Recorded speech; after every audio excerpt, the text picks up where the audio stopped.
Bi elementuz osatutako sistemak izango dira edo bi lente konvergente bat eta divergente bat, edo bi konvergenteak, bi divergenteak, edo lente bat eta izpilu bat, bueno. Segun ze elementu ditugun, izpien jokabidea, elementu bakoitzaren izango da. Eta zer mantenduko da edozein kasutan, bi elementu baditugu, pentsa ezagun honelako, ardatz honetan daukagula lente bat hemen eta beste lente bat hemen, bai? Pentsa ezagun biak konvergenteak direla, baina esandakoa izan daiteke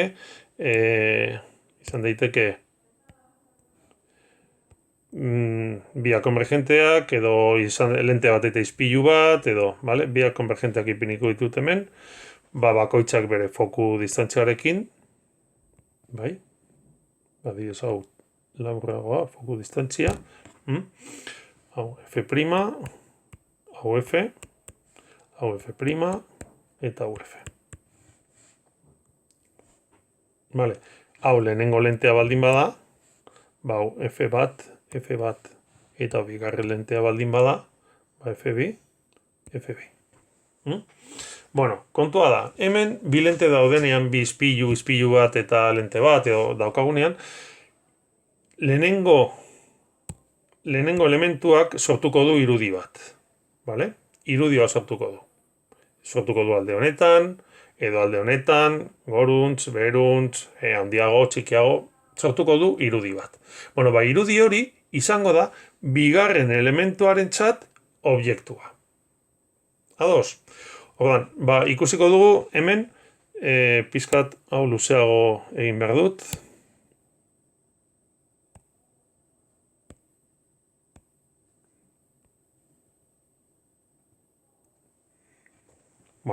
Orduan, objektua jartzen badugu, ipiniko dut, hemen dikurbil, vale?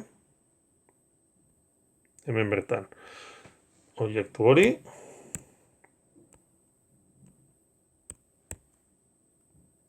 Hau izango litzateke.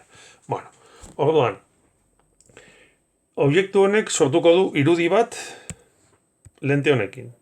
Eta irudi hori hemendik sortuko zaigu. Ikusiko dugu. Ondoren, hor sortuko zaigun irudi hori izango da bigarren lentearentzat objektua. Beraz, bi adierazpen grafiko egingo ditugu, eta gero matematikoki ere bi kalkulo matematiko izango dira. Bata bestearen ondoren egingo duguna. Jarraian izango direnak. Orduan, izpiak hartzen baditugu, beti bezala, paralelo bat, pizkat,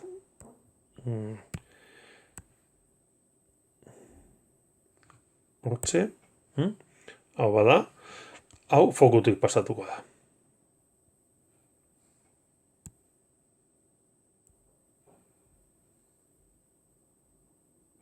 Fokutik. Vale. Adieraziko dizkiot bakoitzari berea, hemen eta hemen.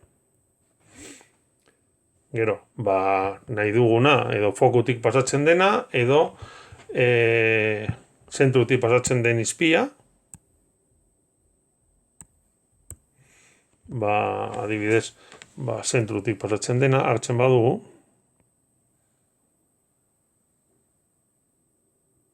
hor gurutzatuko dira.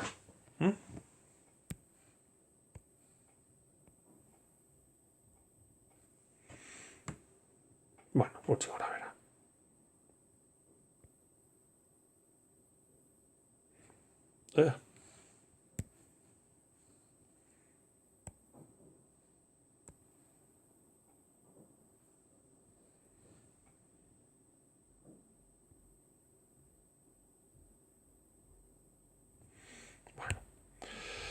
Beraz, puntu honetan sortuko da objektua. Objektua, parkatu irudia. Irudia izango da, beraz, alderantzizkatua, hau da, buruz bera, sortuko da. Eta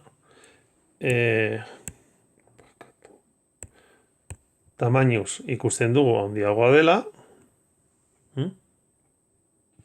Eta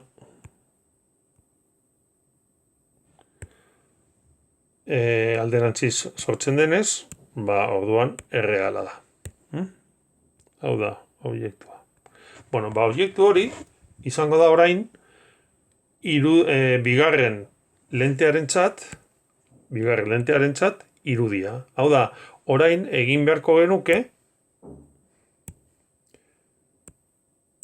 aurrekoa ahaztu eta bakarrik hemendik aruntz daukagunaren irudia. Adierazpena. Vale? Eta orduan, orain lente honentzat izango da hemen lortu dugun irudi hau obiektu izango da lente honentzat. Beraz, aurrekoa ahaztu egingo dugu eta ikusiko dugu nola gertatzen zaigun hau. Hau ere luzeago egingo dut. Bada espada. Orduan, orain beste kolore batekin egingo ditut izpiak, erabili ez dudan bat, horia.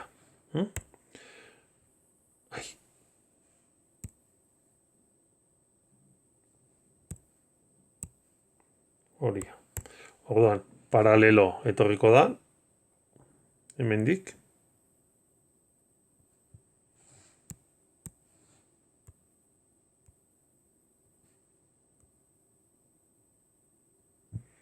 Eta fokutik pasatuko da.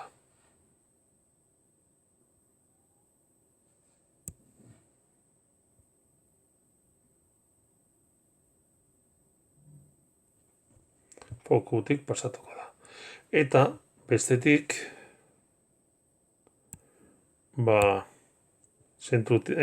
hemendik eta zentrutik pasatzen dena egiten badugu, gurutzatuko dira. Gutxi gora bera egingo dizkiot beharrezkoak diren norazkoak adierazteko.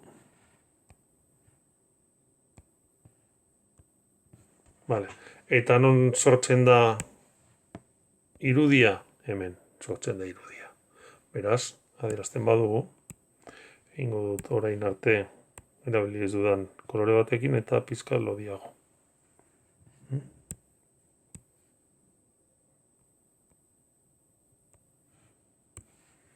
Eta hau izango da.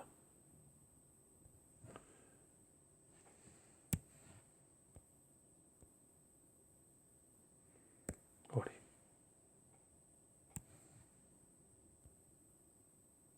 Hori izango da obiektua. Eta ikusten dugunez, obiektuaren ezaugarriak dira. Hemen, ez da, nik ez dut argi ikusten, baina izan daitezke, bai handiagoak eta bai txikiagoak. Kasu honetan, zer da, erreala edo virtuala? Erreala izpiak gurutzatzen direlako. Baina kasu honetan da, zuzen, obiektuarekin konparatuz, hasierako honekin konparatuz aterako ditugu ezaugarri hauek. Honekin konparatuz, zuzen egongo da, eta tamainoa batzuetan handiago izan daiteke beste batzuetan txikiagoa. Kasu honetan, ez dakit, nire ustez pizkat handiago izango da. Gauzatxo bat probatuko dut.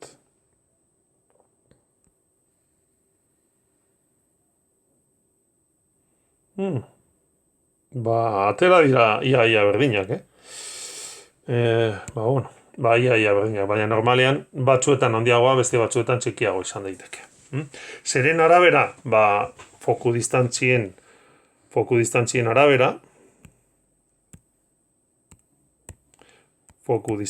arabera, lehenengoarena eta bigarrenarena, baina baita bien artean dagoen distantziaren arabera. Hau da, bi lente hauen artean,